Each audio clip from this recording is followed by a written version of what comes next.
বিসমিল্লাহির রহমানির রহিম। Hello everyone, আসসালামু আলাইকুম। Welcome to Tajbi's kitchen and blog. তো বরাবরের মতো আজকেও চলে আসলাম আপনাদের মাঝে নতুন একটা ভিডিও নিয়ে। তো আমার আজকের ভিডিও হচ্ছে গরু মাংসের আলু। তো মাংসটা আমার খুব পছন্দের, বরাবরের মতো আমার পরিবারের সবার পছন্দের জিনিস। তো সেটা যদি হয় আমার হাতের, তো তাহলে তার কোনো কথাই নেই। তো জিনিসটা মানে মাংসটা সবসময় খুব পছন্দের থাকে আমার। তো চলুন কাজে চলে যাই, কীভাবে রান্না করলাম দেখা যাক। তো শুরুতে এখানে আমি মাংস নিয়েছি, প্রায় 1 কিলো হবে।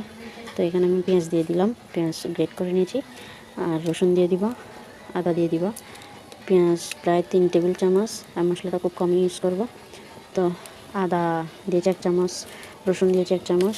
এখানে একটা আস্ত টমেটো পেস্ট করে নিয়েছি, গ্রেটারে গ্রেট করে নিয়েছি। আপনারা চাইলে চাসও ইউজ করতে পারেন। এখানে গুঁড়ো মশলা নিয়েছি, গরম মাংসের মশলা, মরিচের গুঁড়া, হলুদের গুঁড়া, গরম মশলা, জিরা, আর হচ্ছে সাদা গোলমরিচের গুঁড়া, আর পরিমাণ মতো লবণ। তো এখানে আমি সব কিছু দিয়ে দিলাম। এখন দিয়ে এখানে প্রায় 2 টেবিল চামচ সরিষার তেল দিয়ে দিলাম। তো এখন আমি সব কিছু একসাথে মাখিয়ে নিব, খুব ভালোভাবে মাখিয়ে নিব, যাতে সব উপকরণ, সব মশলা একসাথে সব কিছুর সাথে মিশে যায়। তো দেখতে পাচ্ছেন একদম আমি হাতে মাখিয়ে নিচ্ছি। তো দেখতে পাচ্ছেন এখানে আসলে আরও অনেক মশলা অ্যাড করা যেত, তো আমি দিচ্ছি না। ধরেন টক দই আছে, পোস্তদানা বাটা আছে, আর সরিষা বাটা, নারকেল বাটা। আসলে এত বেশি মশলা দিলে যে স্বাদ বাড়বে সেটা না। তো যত কম মশলায় রান্না করা যায় তত টেস্ট। আর রান্নার একটা পজিশন, রান্নার একটা মানে রান্নার একটা আর্ট। তো সেই হিসেবে সেটা ধরে নিতে পারলেই যে কোনো রান্না স্বাদ হয়।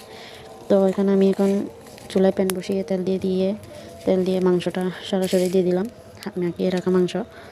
তো এখন আমি এইভাবে কষিয়ে নিব, মানে এইভাবে প্রায় মাংসটা সিদ্ধ করে নিব যতক্ষণ পর্যন্ত মাংসটা প্রায় গলে না যায়। তো দেখতে পাচ্ছেন এখানে আমার মাংসটা থেকে পানি, মানে এখানে আমি পানি অ্যাড করিনি। তো এখানে অনেকটা পরিমাণ পানি বের হয়েছে। এখন আবার ঢাকা দিয়ে দিলাম। এখন আর কিছুক্ষণ কষিয়ে নিব। এই যে এখন আমি আলু দিয়েছি, যেহেতু আলুটা আমিষ জাতীয় খাবার, তো মাংস অবশ্যই আমিষ জাতীয় খাবার। তো আলুটা আমার রাখতেই হয়, কারণ মাংসটা অনেক সময় বাচ্চা চিবিয়ে খেতে পারে না। তো তার জন্য আলুটা বেস্ট। তো সব কিছুতে আলু আমি অ্যাড করে থাকি। আপনারা কী মনে করেন আমি জানি না। তো আসলে আমার ব্যাপার হচ্ছে কি, আমার বাচ্চার দিকে আমার খেয়াল রাখতে হয়, তো সেই হিসেবে আমি দিয়ে থাকি। তো এই যে আমার প্রায় রান্না শেষ হয়ে এসছে, এখন ঢাকা দিয়ে দিলাম, সিদ্ধ হয়ে আসলে হয়ে যাবে। তো 3টা কাঁচামরিচ দিয়েছিলাম আস্ত। তো এই তো প্রায় রান্না শেষ পর্যায়ে। এখন দিয়ে দিব ধনেপাতা কুচি। আপনাদের সবার কাছে আমার একটা রিকোয়েস্ট, আমার চ্যানেলটা সাবস্ক্রাইব করবেন, লাইক কমেন্ট শেয়ার করবেন অবশ্যই, যদি আমার ভিডিওগুলো ভালো লাগে থাকে আর কি।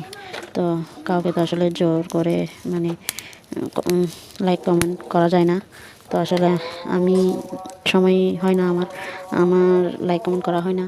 তো আসলে আপনারা হয়তো সেটার জন্য হয়তো আপনারা মানে ইগো ফিল করতে পারেন। তো আসলে কিছু করার নেই, আমি অবশ্যই আপনাদের সবার ভিডিও দেখে থাকি। তো আপনাদের সবার কাছে রিকোয়েস্ট, আপনারা প্লিজ আমার ভিডিওটা পুরোটা দেখার চেষ্টা করবেন। আর ভালো লাগলে অবশ্যই আমার চ্যানেলটা সাবস্ক্রাইব করবেন, লাইক কমেন্ট শেয়ার করবেন। তো এই তো আমার মাংস আলুর ফাইনাল লুক দেখেন, মানে এখানে কালারটা কি সুন্দর এসছে, অনেক সুন্দর হয়েছে, অনেক সুন্দর একটা ফ্লেভার আসতেছে। তো আজকে এই পর্যন্তই, সবাইকে ধন্যবাদ।